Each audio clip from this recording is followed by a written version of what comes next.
Om Namo Bhagavate Vasudevaya. Om Namo Bhagavate Vasudevaya. Om Namo Bhagavate Vasudevaya. Srimad Bhagavad-gita as it is, translation and commentary by His Divine Grace A.C. Bhaktivedanta Swami Prabhupada. Chapter 1, Text 9. Anye cha bhava shura madarte tyakta jivitaha nana shastra praharana sarve yuddha visharadaha. Translation. There are many other heroes who are prepared to lay down their lives for my sake. All of them are well equipped with different kinds of weapons, and all are experienced in military science. Purport. As far as the others are concerned, like Jayadratha, Kritavarma, and Shalya, all are determined to lay down their lives for Duryodhana's sake. In other words, it is already concluded that all of them would die. In the battle of Kurukshetra, for joining the party of the sinful Duryodhana, Duryodhana was, of course, confident of his victory on account of the above-mentioned combined strength of his friends. Bhagavad-gita is famous as the instruction of Bhagavan, Krishna, the Supreme Personality of Godhead, to Arjuna. Thus it's known as Bhagavad-gita, the song of the Supreme Personality of Godhead. This first chapter introduces the topics, and actually this particular verse which we've read today is spoken by Duryodhana, who's a baddie. He's a number one bad guy. But it's all included in Bhagavad-gita, and there is, even from the words of a person who is not self-realized, it's included in Bhagavad-gita, we may extract some understanding. We're supposed to follow Bhagavad-gita, this particular section, or this particular statement that all are expert in fighting. That's not meant for devotees, not meant to fight among themselves as the Kauravas were doing. We speak about the Kauravas and the Pandavas, but actually the Pandavas were also Kauravas in as much as they were descendants of Kuru. Of course, devotees should be, those who are preaching Krishna consciousness, they should be expert in doing so. That's another kind of fighting. Srila Prabhupada often spoke of fighting for Krishna in the sense of not his own mission. He spoke much about fighting, not physically fighting, but fighting all the demonic and atheistic ideas that are misleading people. This first chapter of the Bhagavad-gita is, in Sanskrit, it's often given the title Arjuna Vishada Yoga, the yoga of the lamentation of Arjuna. Of course, Arjuna's lamentation could be more accurately described as Viyoga. Yoga means attachment, linking, and Arjuna is dislinked, therefore Viyoga, from his actual duty, from Krishna by doing so. These words yoga and Viyoga are used in arithmetic. Yoga means addition and Viyoga means subtraction. Up to the present day, in Hindi, it is Sanskrit. So Arjuna laments, seeing all the great fighters those who are expert and foreseeing the carnage ahead, Arjuna lamented. He became a sentimentalist, which was not befitting a kshatriya, as Krishna will tell Arjuna. This comes at the beginning of the second chapter. Klaibhyang masmakam apparata Vishame samupastita anarya jashtamasvargama kirti karamarjuna. Krishna tells Arjuna, this is not befitting you. This is the way you're talking, it's like a eunuch. In this terrible condition, in this terrible situation, that's what kshatriyas are meant for. They're meant for going into terrible situations.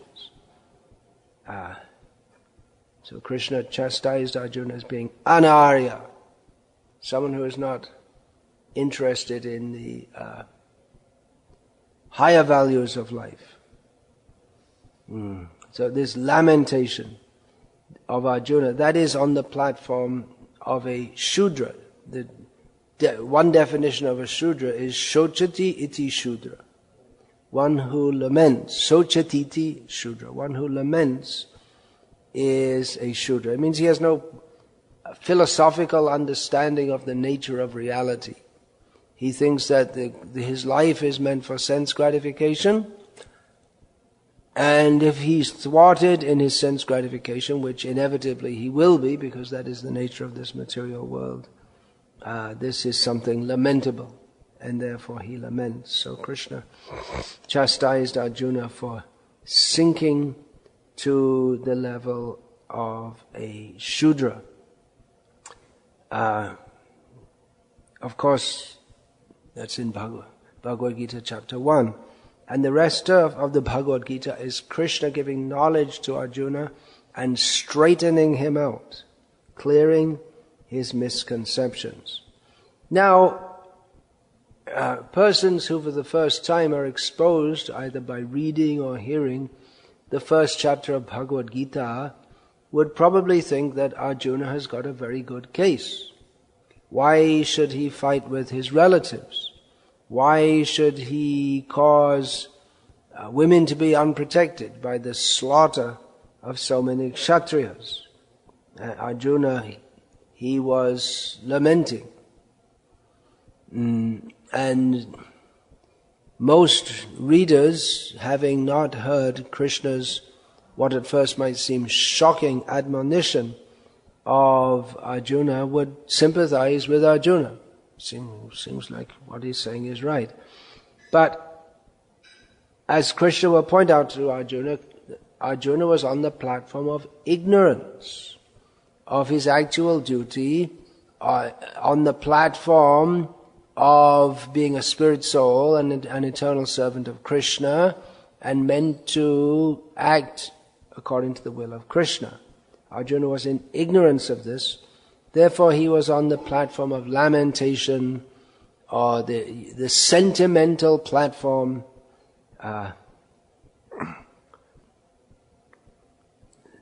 We could say that Arjuna had become highly empathetic to the Kauravas. We hear a lot about this word empathy, empathetic listening and empathetic behavior, see the other side and all this kind of thing. But here in Bhagavad-gita we find that Krishna in this circumstance rejects this. As Arjuna was supposed to be an Arya, one who understands the higher principles of life, but he had simply come down to the emotional platform of complete ignorance. So to overcome this, our emotional attachment to the material world, which binds us in this material world, it's not just gross sense gratification, but it's attachment to this material world that binds us within it. That attachment, that is ato griha kshetra sutapta vitaya, we become attached not only to our body, but also to the particular house that we might live in, to the land in which we are born. God bless America. And there are variants of that all over the world. God bless England, there's something like that. In England's green and pleasant land, and did those feet in ancients' time walk upon England's pastures green, something like this. William Blake imagined that Jesus had come to England.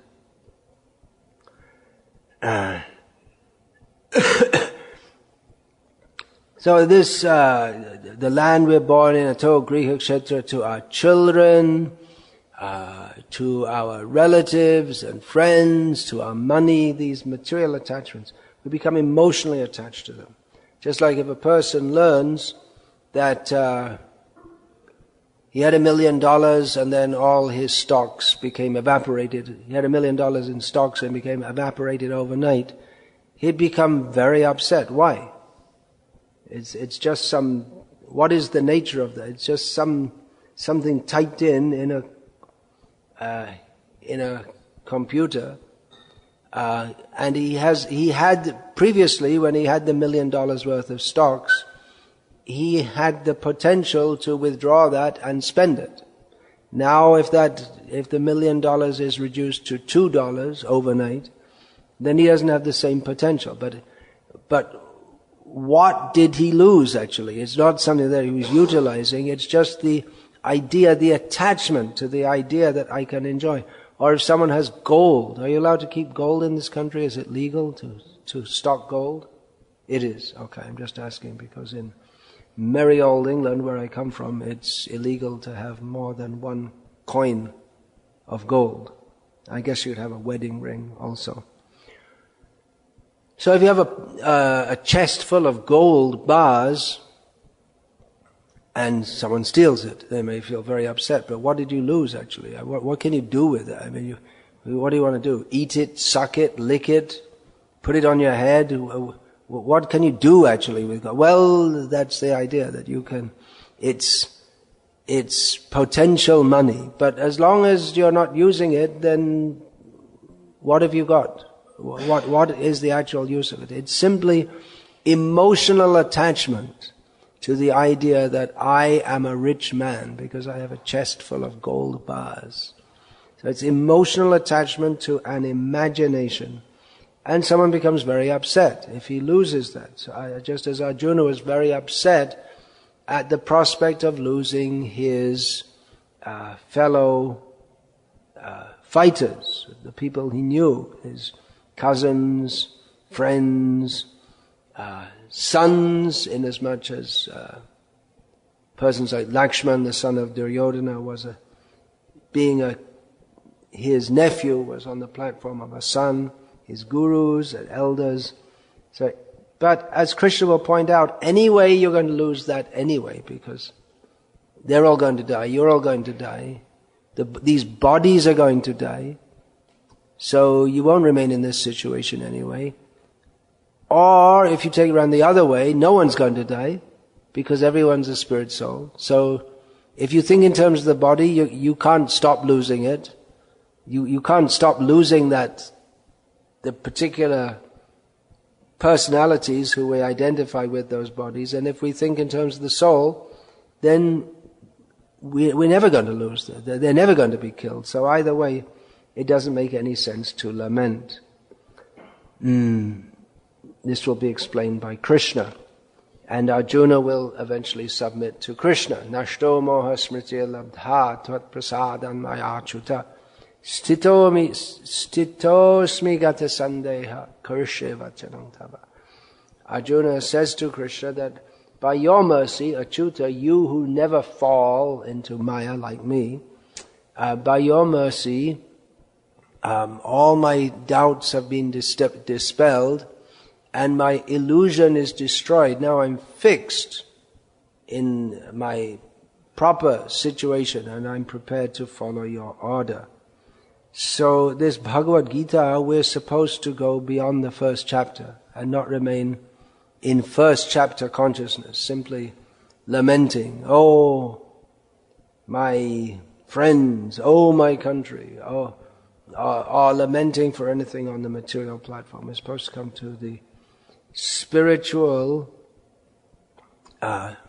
understanding.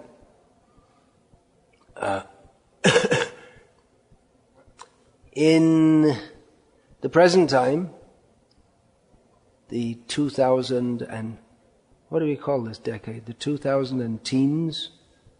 Just like you talk about the 1960s, the 1970s. What do you call it? The 2000? The 2010s. Okay. Well, of course, it didn't begin in this decade, but there's this whole New Age movement. It's not really a movement because it's not organized or as a movement or clearly definable, but it's one of those things which you're not really sure what it is, but if you talk about it, you have more or less everyone has some idea what it is. So there's a lot of talk about consciousness raising. Have you heard this? Consciousness raising. But as it's on the platform of the body and the mind, it's consciousness raising from that of being a gross and vicious animal to that of being a more empathetic animal. Instead of being like a tiger who's not empathetic to the zebras or gazelles or whatever creatures they hunt and kill, there's the idea of being empathetic, being nice to people, being kind to people, but it's all on the mundane platform. So it is, as Krishna says, anarya jushtam, not fitting for a person on the higher platform of life. It means that at best, by coming to this platform of New Age, wishy-washy, be-niceness, at best one has come up from the Chandala platform to the Shudra platform, because it's on the emotional platform. It's not on this platform of spiritual understanding. It's emotional, sentimental. And even persons who take the role of spiritual guides, most of them are Shudras in the dress of Brahmanas. In other words, Brahmana is supposed to lead human society, but if they simply talk in terms of emotional fulfillment, personal development, and feeling good, feeling nice, getting in contact with the baby within you and all this kind of thing, then it's all on the platform of the mind, the ignorant, the mind that is uninformed, in other words, ignorant of our true spiritual need. And these Shudras in the dress of Brahmanas, while emphasizing our emotional and sentimental needs, they will always put our feelings first, but not rules and regulations. They won't tell us that, they won't emphasize that we have to follow this rule and that rule to be even human beings, what to speak of being self-realized devotees of Krishna. For them, rules and regulations, they perceive it, because they're Shudras, they perceive rules and regulations as being an imposition upon our plans to enjoy this material world. And therefore we hear such things being said, possibly within what is supposed to be the International Society for Krishna Consciousness also. Statements such as, first love and then teach. In other words, you have to show the kind of affection that a mother feels for her child or a dog owner has for his dog, and then you can teach. But it's the back to frontness of contemporary Western society, just like we see that in the Western world there's the idea that first you love someone, then you marry them, if you marry them. Whereas in traditional societies, you marry and then you discharge your duty and the affection develops. So in the West we have first love, then marry, then divorce, then love someone else, or you might start loving them before you divorce. And it goes on and on and on, and they have no real idea of what love is at all. So this idea, first you love and then you teach, but actually, why should anyone teach unless they love? This idea that teaching is some imposition on others, it's done by people who want to exploit and control. No, someone teaches because they want to uplift them. That in it, the motive to teach someone, to give them knowledge by which they may be benefited, that in itself is a symptom of love. And the teacher has to expect discipline. That's also not there in our modern insane world, that teachers are not allowed to discipline students. And how can they teach them anything? Or how can they teach them even the most important thing, which is to offer respect to seniors, without which they can't begin to learn anything. So in traditional schools, discipline comes first, not so-called gushy emotional love. First the student should become submissive, and unlike the children are by nature wild and uncontrolled, and if they don't get what they want, they'll just start screaming, literally. They're to be trained to, at least to operate in human society, they are to be trained so as they're not so grossly egoistic as a baby is. They're to be trained, they're to be disciplined. But this idea, first you love and then you can teach. If there's no acceptance on the part of the student of the superiority of the teacher, actually this word teacher is not there in Vedic culture. It's not much used. You can use the word shikshak, but the word guru is there. And with the concept of guru comes a whole package of cultural understanding, that the guru is to be respected as good as God. So if there's no respect for the teacher, then actually education cannot take place. There might be some giving or imparting of some information, but real teaching, which means to real teaching begins with character training. So this idea, first you love and then you teach, it just springs from a total misunderstanding of the purpose of life and of how human beings should interact to fulfill the purpose of life. And maybe as it's applied within ISKCON, it's in counteraction or to the disciplined atmosphere that Srila Prabhupada instituted within his society, which is necessary for spiritual understanding. Then another popular saying, if you cannot win the heart, then you cannot win the brain. So there's all this idea, we have to win the heart, and then, but what is the heart? The heart of most people, they don't know what it is. They take their egoism to be their heart. So you'll find someone trying to win someone else's heart, and they're doing this dance around someone's egoistic ideas. But the process to deal with such egoism is, according to Shastra, to cut it. Santa evasya chindanti manovya sangam uktibihi. As Krishna states in Srimad Bhagavatam, the saintly persons cut the attachments born of the mind by the saintly persons cut them by their words. So this idea, first you win the heart. If you can't win the heart, you can't win the brain. Well, it's not according to Shastra.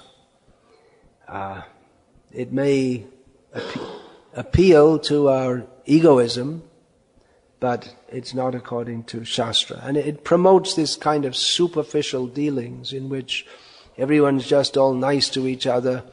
Arjuna might have proposed, oh, let's go and shake hands with Duryodhana and say, well, okay, Duryodhana, actually, you're not such a jerk as you seem to be. Actually, you're a nice guy. Take the kingdom and do whatever you like with it, and we won't interfere with you. Why should we? But that's not what Krishna wanted. Arjuna wanted to compromise with Duryodhana, but Krishna didn't want him to. Krishna wanted him to fight. Krishna didn't say to Arjuna, you win Duryodhana's heart. He told him, you go and fight with him. He's a rascal. Then some more sayings from the wisdom of the fools. Everybody has a reason to do what he is doing, and so we must try to understand it. Yeah, Hitler had a reason. He outlined it in a whole big book, his reasons, but those reasons were demoniac. So why should we try to understand it? That book is such a bad book that it's banned for sale in many countries, probably in this country also. You don't see, it's not banned? It's not, in Germany it's banned, yeah. Mein Kampf. So,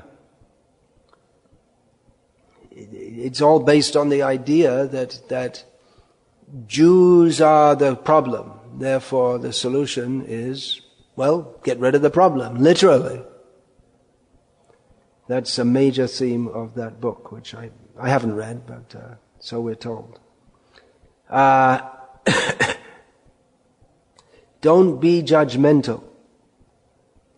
If someone says don't be judgmental, that means if they say it to you, they're being judgmental about you. Because they've judged that you're being judgmental. It's one of those impossible statements, like I said last night. I never tell the truth. It's an impossible, you can't find any truth in this statement, because if what I say is true, then what I said is not true. And if what I say is not true, then it's also not true. So telling someone you shouldn't be judgmental is being judgmental of them. It's like that, saying you should be humble. So is it humble to tell someone they should be humble? A guru can say so to his disciple, but not otherwise. Learn to listen. I heard this the other day in a class in our temple in Los Angeles, that one of the greatest parts of preaching is just to listen to others. But actually, I don't find that Srila Prabhupada sat and listened for on and on and on to people talking all nonsense. If they're talking nonsense, he would point it out. That is his duty. Simply to listen to others talk nonsense is not the duty of a preacher. His duty is to correct their nonsense. There's a current favorite going around. A chapati, every chapati is buttered on two sides. Well, traditionally it's not, but maybe it is if you ever see any chapatis.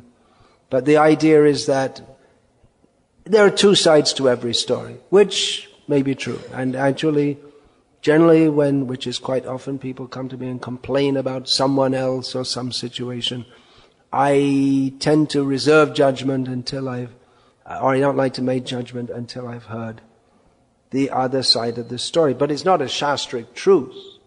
It's not that in understanding the nature of reality, there's always another way to look at it, or that all opinions are as good as any other. That's not correct. If that had been correct, then Krishna would not have spoken Bhagavad-gita. If Krishna could have said to Arjuna, well, I don't agree with you, but we can agree to disagree. But how could Krishna agree to disagree with Arjuna if Krishna had agreed to become Arjuna's chariot driver in the battle? In fact, what Arjuna was saying, in effect, to Krishna was that I reject you. Krishna had offered himself to Arjuna to serve Arjuna. Now Arjuna was effectively saying, well, forget it. I don't need your help. It's a wrong idea. You submitted yourself to help me, but that was a wrong idea. In effect, Arjuna is telling Krishna that my idea was wrong, your idea was wrong also. So Arjuna's supposed empathy for the Kauravas it works out to be enmity toward his own brothers and toward Krishna. So his idea, be nice to everyone, well, everyone didn't agree with that. And in fact, probably no one on the battlefield would have agreed to that. So he was going against everyone in his so-called goodness. So this idea that, well, every chapati has two sides, or buttered on two sides, or whatever, this is relativism. Yesterday in the house we visited, I saw in the room a book called Moral Relativism, and the house owner, I mentioned that, and the house owner told me this is a school book. Children have to study all this nonsense in school. The moral relativism. In brief, we could summarize that as saying that, well, it's not difficult to understand that morals are relative to the situation, and that there's no absolute standard of morals. Well, we would agree that morals can be relative to situations, but that there is an absolute standard. According to moral relativism, it could be arguable that Hitler was right, and certainly millions of people at one point agreed that Hitler was right. Moral relativism blurs this distinction between right and wrong. It becomes arbitrary. But even to discuss what is right and what is wrong suggests a metaphysical basis, because the modern anthropological idea that, well, we all just descended from some prototype mammalian species, and therefore we as human beings are simply combinations of chemicals. Well, that doesn't support the idea that there's good and bad, unless good and bad is defined in terms of that which good is pertained as that which pertains to the survival of human bodies. But why should a bag of chemicals have, how can good or bad apply to a bag of chemicals? If we define ourselves as chemicals, combination of chemicals, then where is the good and where is the bad? Good and bad refer to something that is trans-chemical, because no one laments over the loss of chemicals alone. So this idea that there's no implicit difference between right and wrong, that is from the absolute standard, which we as followers of Shastra are supposed to accept. From the absolute standpoint, that is incorrect and it is wrong. Should we empathize with Ravana?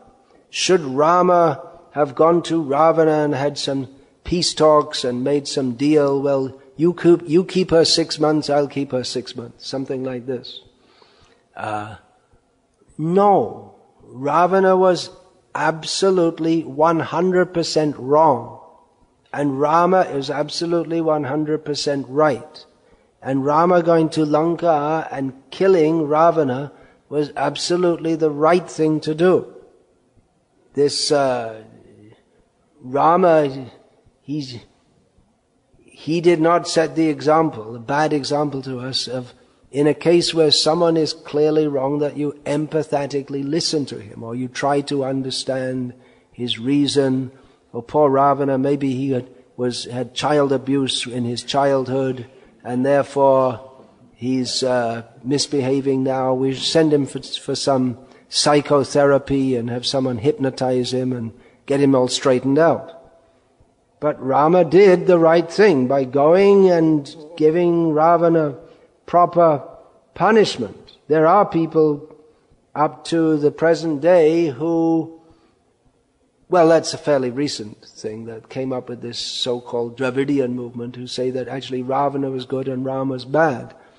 But we have a name for such people from Shastra. Such people are called demons, asuras, rakshasas. It's not that, well, actually they're all good. In one sense, everyone is good. But as much as we are covered by the demoniac propensity to defy Krishna, then we are bad. That is the ultimate definition of good and of bad. So all this relativizing according to our own egoistic speculations, trying to establish ourselves as being separate from Krishna, it's all Mayavadi nonsense, which leads to a paralysis of the actual intelligence. Our actual intelligence can't even begin to move. Just like we heard just after Mangalarti this morning, Srila Prabhupada was speaking to a group of psychologists who are supposed to be very intelligent people and who are supposed to understand the workings of the mind. But despite Srila Prabhupada's repeatedly giving the example of the car and the driver to show that the person in the car is different from the car and more important than the car, in the same way the soul in the body is different from and more important than the body and the mind, and that this is the basis of actual psychology, they couldn't understand it. They couldn't get it. Even though Srila Prabhupada repeatedly gave this example to them, and eventually they grudgingly half admitted, but they said that, as Srila Prabhupada is asking again and again, which is important, the car or the driver? And say, well, they're both important. They couldn't bring themselves to admit that the temporary body is of no ultimate importance. Because they're attached to their wrong ideas, which form the basis of their attempts for enjoying this material world. Therefore, for all their supposed intelligence, they have intellectual paralysis when it comes to understanding the nature of the soul. And for all their high talk, the French Revolution was, liberté, égalité, fraternité, a high talk, but at the best, their society is mediocre. At best, if we are driving around this city, world-famous city of Dallas, we see advertisements for steakhouses and adult entertainment, which means pornography, obviously. And just at the best mediocre, and just actually on this sensual platform. There's nothing to suggest any higher thought, even on the intellectual platform, what to speak of the spiritual platform. So this humanism and all on the basis of the emotions, its sentiment of ignorance, and it produces mediocrity at best and a chaotic condition actually in human society in which no one knows the purpose of life or how to attain it, and apart from social chaos, individual chaos, people are all messed up in their minds. So another Mayavadi nonsense idea which is much beloved of fans of the interfaith circuit is to talk about values, human values, spiritual values, without ever defining what they are. They'll use terms like compassion and love, but without defining it. So it all remains nebulous, and we can say, yes, we've got a lot in common with you. You also believe in compassion. We also believe in compassion, but no clear definition of what it is. And they'd all talk compassion, compassion, compassion.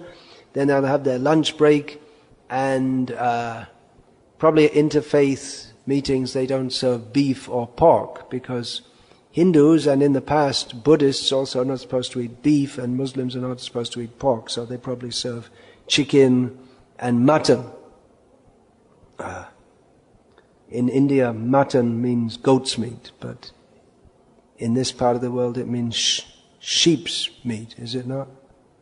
You don't know. You're lucky you don't know. People don't eat goats here. You don't see so many goats around here. If there are any goats, they're kept as pets. But in India, goats have a very important religious function, because both Muslims and Hindus kill them on festival days. They're religiously slaughtered.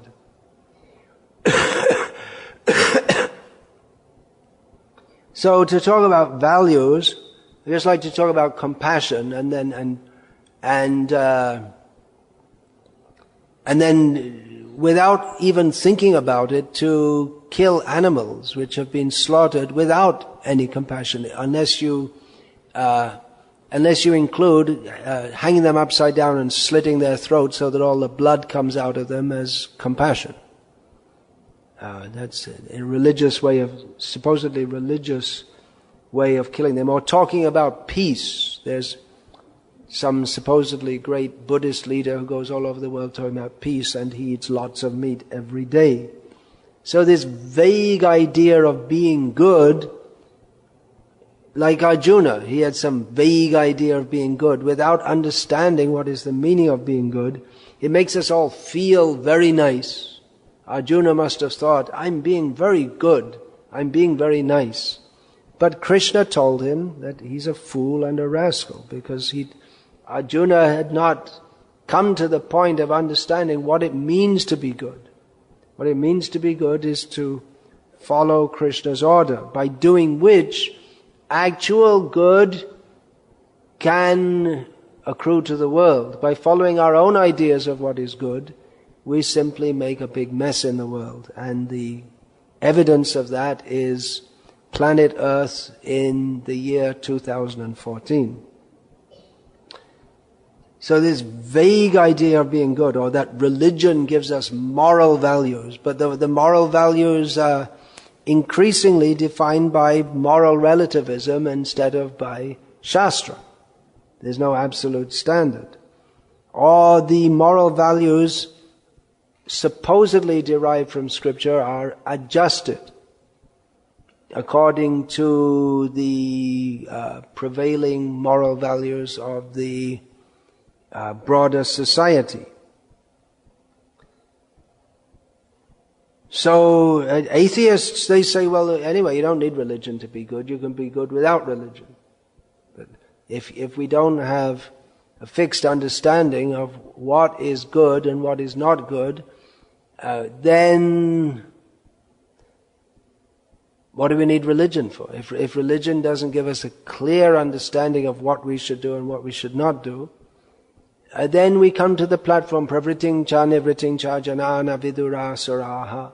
Those who are demoniac do not know what is to be done and what is not to be done. And Therefore you get atheists or super atheists who call themselves anti-theists, who write books with titles such as God is not good, and they want to point out that religion has done more harm than good in the world, because if we define goodness as in some morally relativistic terms, or if we define religion in terms of some tribal culture in which our God supports us, and He's better than your God because He helps us win our wars against you.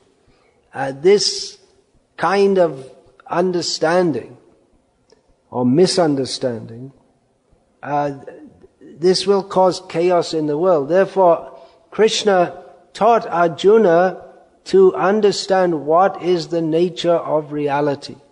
As long as we are in ignorance, we can mouth platitudes such as listen empathetically and every chapati is buttered on two sides, but without coming to the platform of clear understanding of who we are as spiritual living beings, different from the body, eternal living beings who are trapped in the cycle of birth and death due to our forgetfulness of Krishna. Unless we come to this platform, we'll simply remain on the emotional, sentimental platform, in which at best we can try to do good for others without understanding what it means to do good for others. And more likely we will devolve onto the platform of gross exploitation of others. So being stuck on the platform of worldly morality, worldly emotions, on the platform of ignorance, whether one is a so-called religionist or a so-called humanist or moralist, it's all on the platform of ignorance, and it all ultimately encourage everyone just to enjoy this world. And most religionists think that the job of God is to help us enjoy the world, and the atheists say we don't need any God to help us enjoy the world, and they seem to be doing a pretty good job of it if we define enjoying the world in terms of sense gratification. And then comes the question, what do you need God for? Give us this day our daily bread. Well, Monsanto does that, or McDonald's does that, so what do we need God for?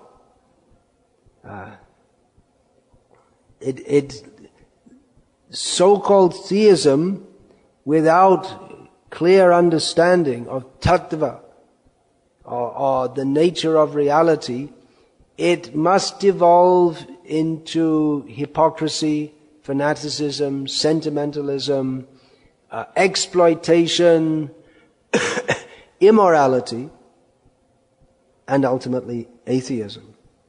And as the atheists point out, it could be better to be an atheist. If worldly morals are our standard, then it could be better to be an atheist than to be a bigoted so-called religionist. And we find that religion not on the platform of knowledge, it devolves into some simplistic formula such as, well, you just believe in Jesus and Jesus will save you, without any serious effort to understand what are the teachings of Jesus or to follow His teachings. But it's just reduced to a simplistic formula that I believe that Jesus came to save me. And there are many problems with that, which the atheists or anti-theists never tire of pointing out. So it's not that we're against values. Of course, we do uphold values, and as Srimad Bhagavatam points out, the very basis of religion as it manifests in this world are the principles of austerity, truthfulness, cleanliness, and mercy. But these are definable, not just something imagined. Srila Prabhupada spoke of values, but he gave specific and clear knowledge, not just some vague idea. For instance, compassion. Compassion means The basis of compassion is to understand that everyone in this world is suffering due to lack of knowledge of Krishna. Therefore they should be enlightened, even if they don't want to be. Just like with that group of psychologists who Srila Prabhupada met. He tried to enlighten them. They were not very interested in that. They considered themselves to be very intelligent and educated, and I suspect that they were all trying to psychologically analyze Srila Prabhupada. Because I guess that's what people educated in psychology do. When they meet people, they start to do a psychological assessment of them. Right? Just like people are into astrology, when they meet you, they may say, "Oh, what sign were you born under?" And then they try to work you all out according to astrology. Or someone's into Ayurveda and they look at your bodily structure and they think, well, he's a Vata type, so he must be like this and like that. And people tend to see others through different lens of their worldly knowledge.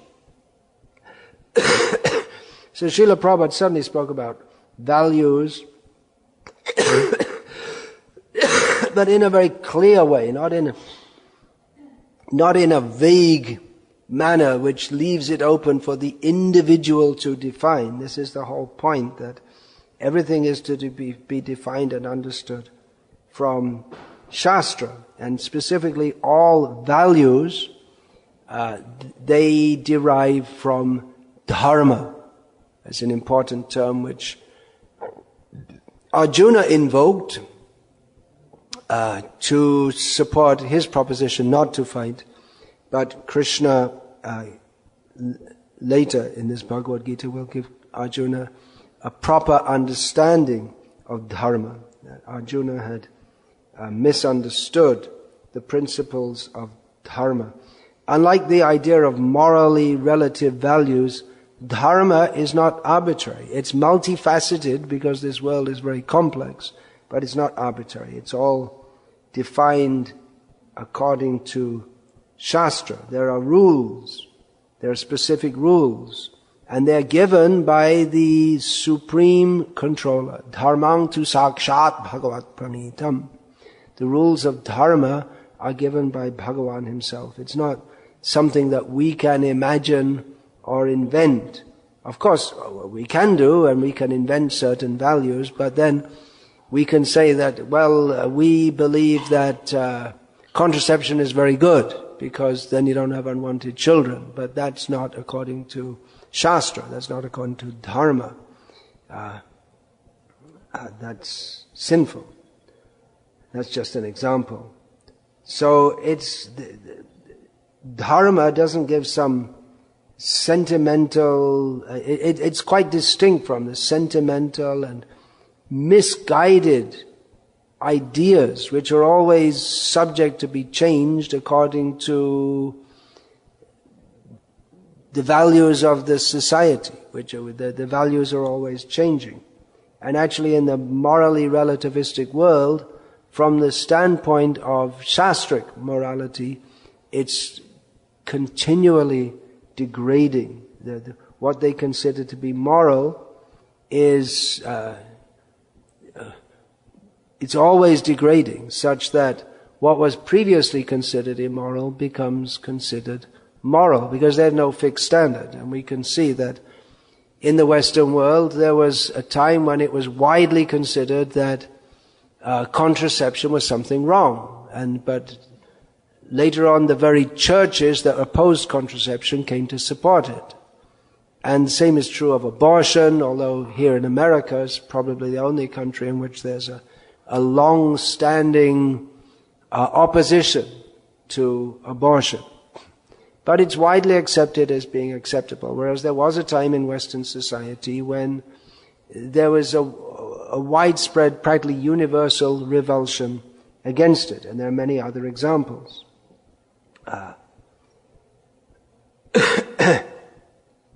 How moral relativism means there's no fixed standard of morality, just what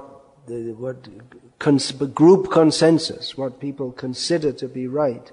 But then people are interested in sense gratification, how can they have a clear understanding of what is right and what is wrong? Without understanding what is our actual purpose in this world, we cannot understand what is right and what is wrong. And that was the problem with Arjuna. That's why we had to go beyond chapter 1 of Bhagavad-gita. That Arjuna, he wanted to be good, he wanted to be right, but he didn't have clear understanding of his actual purpose in the world, and therefore he was wrong. Everything came out wrong.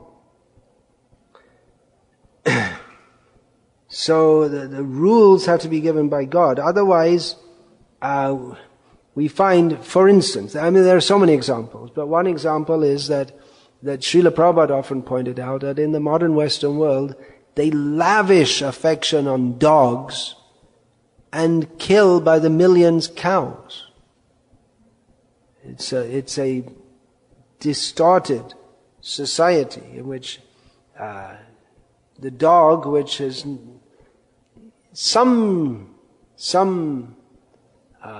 use to human society, in as much as can be a watchdog, or it can be trained for other things also, the dogs.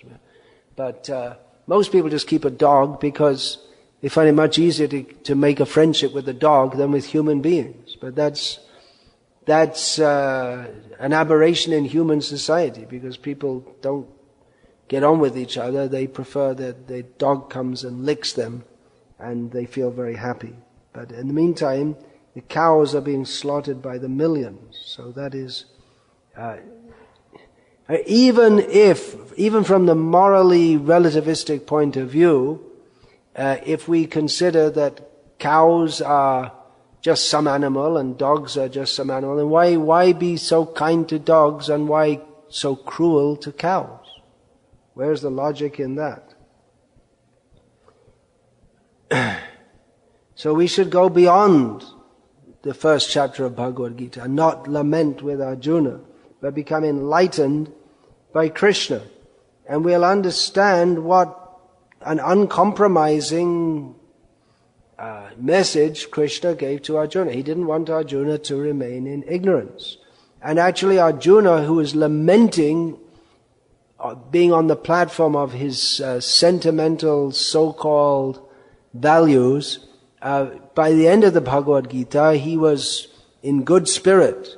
He was happy because he was ready to follow Krishna's ideas instead of his own concocted ideas. And the result of all that, instead of Arjuna's peace plan, literally millions of people were killed on the battlefield.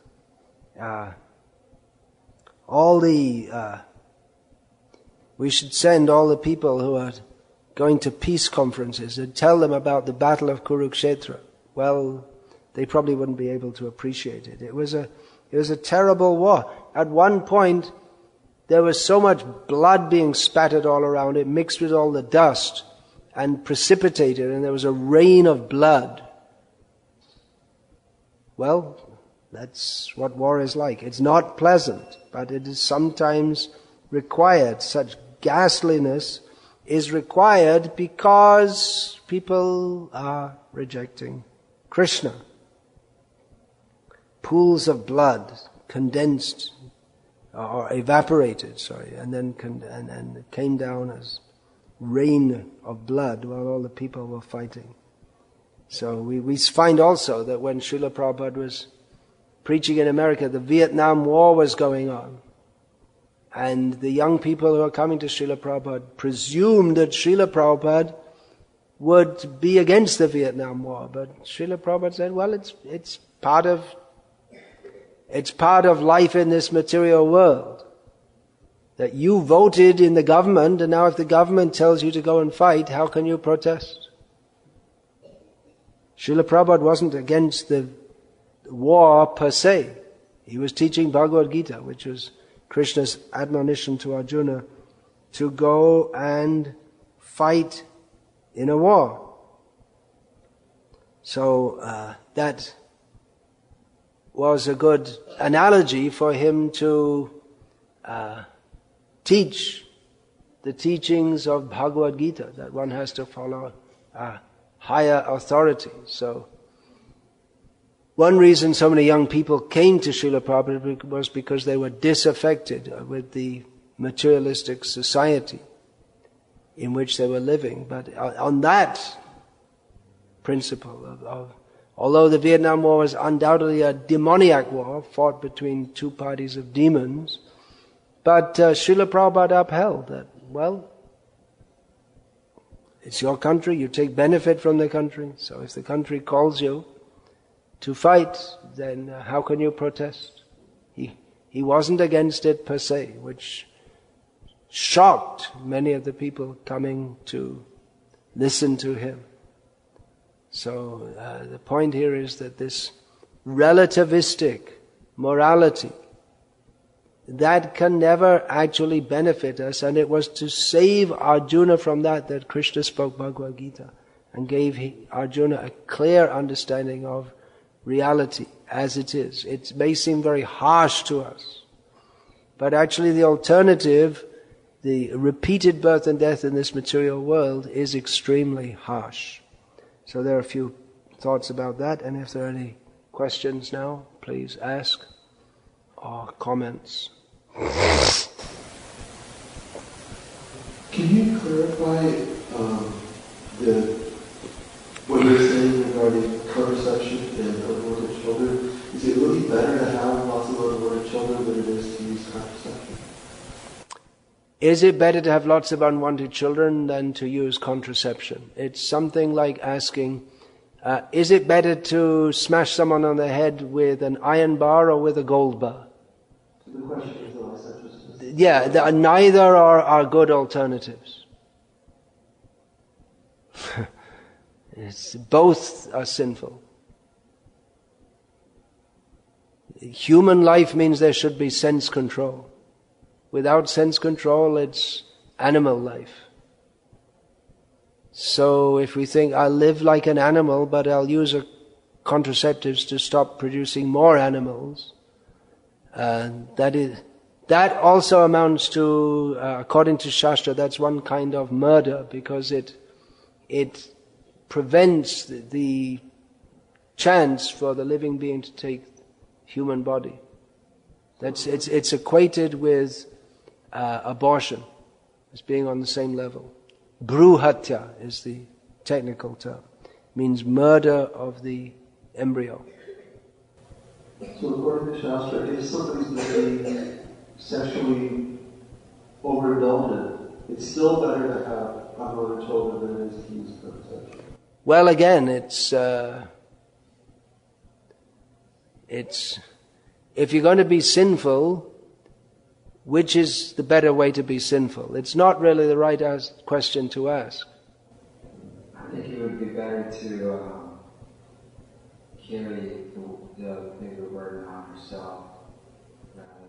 Yeah, you think, but unfortunately for you, or what you think is not the level, is not the measure of reality. But that is one should take, if one is to act sinfully, one should take responsibility for one's actions also. So if one engages in the sexual act, then people say it's natural to have sex. Well, it's also natural to have children. So children should be allowed to be born. And then it's proper to look after them also. This feminist movement, Srila Prabhupada analyzed that the idea of giving women freedom it's an opportunity for the men to use them and throw them with no responsibility. Of course, now with DNA testing, it can be found out who the father was. But that's the idea, that you can use as many women as you like, and then if they get pregnant, they can get an abortion, or if they have a child, well, it's their problem. But the institution of marriage is there so that one reason for it is that men take responsibility for their sexual act. Yeah, anything else? No. All right. Hare Krishna.